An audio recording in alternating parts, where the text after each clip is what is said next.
Nagkaguliyang ang mga sibilyan dihang nagbinaslanay og buto ang puwersa sa mga sundalo sa 18th ug 64th Infantry Battalion tali sa Moro Islamic Liberation Front sa barangay Ulitan ug Kayapukan, Basilan nga nagsugod ni adtong Martes, Nobyembre 8, 2022. Sa cellphone video ni Mids Mulan, madungog pa ang buto-buto sa armas samtang nagsakay siya og motor kauban ang barangay kapitan sa Ulitan.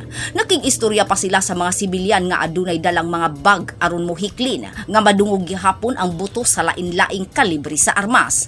Base sa na-record nga audio sa cellphone, nangayo na og tabang ang kapitan sa gobyerno para sa mga sibilyan nga mutaliwala na sa nagpadayong tensyon.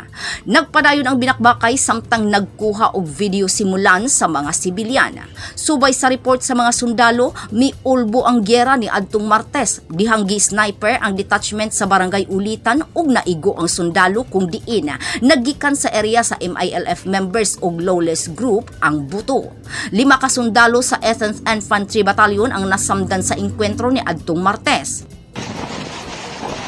Kagahapon, 3 ka mga sundalo ang namatay sa ambush nga mao sila Corporal Albert Dal Jr., PFC Nelson Bantok ug PFC John Rivega nga mga miyembro sa 18th Infantry Battalion.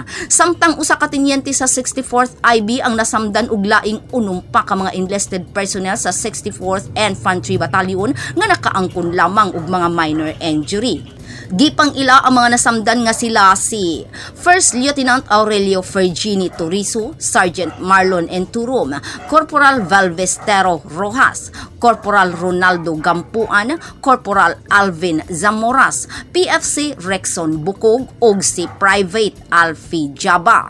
Tulusab ka mga miyembro sa MILF ang kumpirmadong namatay sa nagpadayong engkwentro sa lugar. Sa pagkakaroon, nagpadayon ang tensyon tali sa miyembro sa Armed Forces of the Philippines ug sa MILF. Wala pa nagpagawas og opisyal nga pahayag ang puwersa sa 101st Infantry Brigade ug MILF sa lugar mahitungod sa engkwentro.